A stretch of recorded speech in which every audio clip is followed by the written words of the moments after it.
you essentially did take off on, is it fair to say, a 10-year journey of spiritual discovery and near full-time exploration of consciousness? Yeah. So what happened is I took MDMA for the first time, and it really did blow my mind. I mean, it just changed everything about what I thought was possible. It was the first experience I had where the implications of that change in my consciousness, they were far more global, and they suggested something about the possibility of changing one's consciousness in a more durable way. I wasn't left thinking, "Wow, ecstasy is amazing," or that was a very interesting drug experience.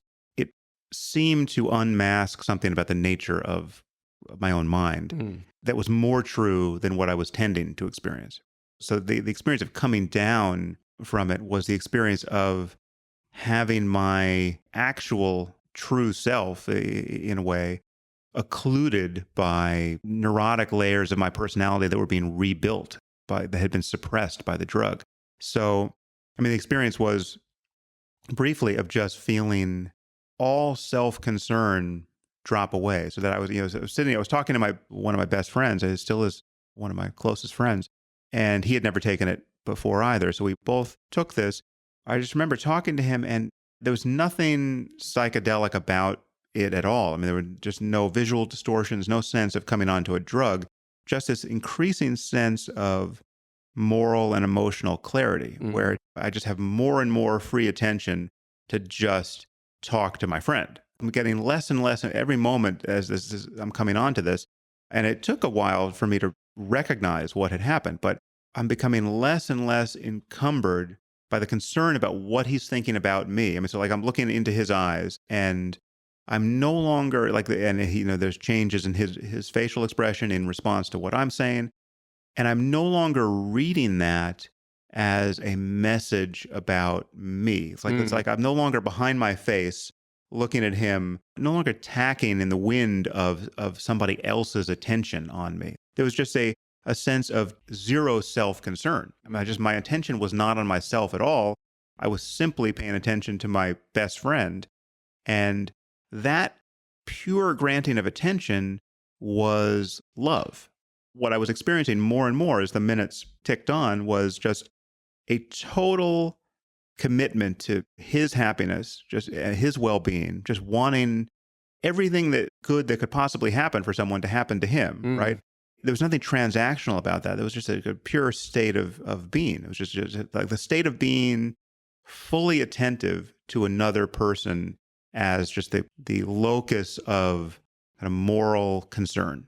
So ironically, it led me to realize that all of the otherwise incoherent and offensive noises that religious people had been making for millennia actually were must have been inspired by experiences like this, right? Yeah. So like whatever you want to think about Christianity and the Bible, Jesus was probably talking about this, right? Or something like this. So the one thing that just bore in upon me like a freight train in that experience was the recognition that millions of people had had experiences like this, and many not through drugs, but through prayer and fasting and other contemplative exercises, yoga, meditation. So there was a path. Your mind could be more and more like this than mine had tended to be, and without chemicals. Yes, yeah, because it's all just chemicals. I mean, the drug is drugs are mimicking neurotransmitters or inspiring neurotransmitters to behave differently. I mean, you only have a few levers to pull in there. But I didn't have a background in neuroscience at that point, and I had been an English major. And so when I went back to school, there was nothing in school that I could connect with that immediately seemed like this is the most rational use of your time given what you just experienced. And I also was planning to write fiction. I had a kind of a dual agenda when I dropped out. I was going to write a novel and study meditation. I started going on meditation retreats that were getting kind of longer and longer. And then I was going to India and studying meditation with various teachers and going to Nepal. And I mean, this is mostly in a Buddhist context. I was always interested in the experiential component of meditation and any of these paths of practice. But when you go far enough into the experiential component and begin to confirm some of the very surprising things, some of the very surprising claims about the nature of the mind, for most people, it's amazingly powerful to go into silence. It's an experience unlike any you tend to have, even when you're spending much of your day alone and out in the world. For those who don't have an experience with meditation, this is, I guess, some explanations in order, but whatever practice of meditation you're doing, you're really in two conditions while doing it. You're either lost in thought, you're just distracted by the kind of the automaticity of discursive thought, and you've just forgotten that you were supposed to be meditating, or you're paying attention to the thing you're trying to pay attention to, and that is your practice of meditation. And we spend so much time in our lives lost in thought, having a conversation with ourselves that we're not aware of having. And so much of this conversation is neurotic. So much of it is producing unhappiness. You're thinking about the things you regret having done. You're thinking about the things that didn't go well moments before, hours before, days or even years before. You're thinking about what you want, about what you're anxious about, what you're hoping will happen, a moment hence or at some point in the future. And you're spending almost no time truly connecting with the present moment in a way that is deeply fulfilling. And to take my experience on MDMA, one of its features was just full immersion in the present moment. There was just zero past and future going on. And part of the ecstasy of that experience is attributable just to that. And this is an experience you really can have in meditation.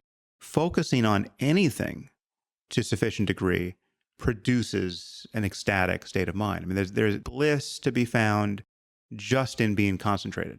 It's just being sufficiently concentrated on the breath or a light or anything. It doesn't matter what it is.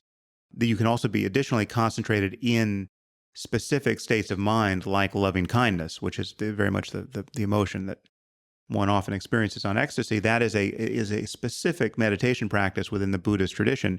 And, in other traditions, there's a devotion to the guru. And in the Western tradition, there's, the love of Jesus, right? So there's no question that you can be one-pointedly fixated on the object of your devotion and get that emotion so intensely realized in your mind that it obliterates everything else. Incredibly expansive experiences of await someone who can get that concentrated. It need not even be in the positive emotion of love or devotion. It could just be the breath. And what meditation gets you, at least at my level, is not a permanent inoculation against all of these unpleasant states of mind.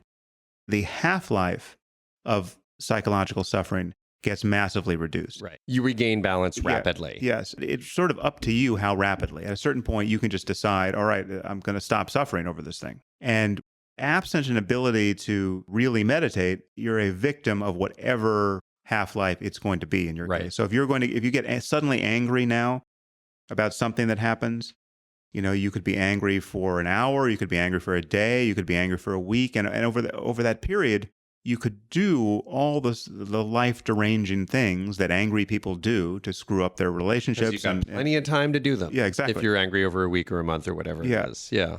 And the difference between being angry for 30 seconds and being angry for an hour, it's impossible to exaggerate how important that is. It's a massive quality of life impact. Yeah. And so it is with embarrassment and everything else. The nature of spirituality, the nature of love, ultimately.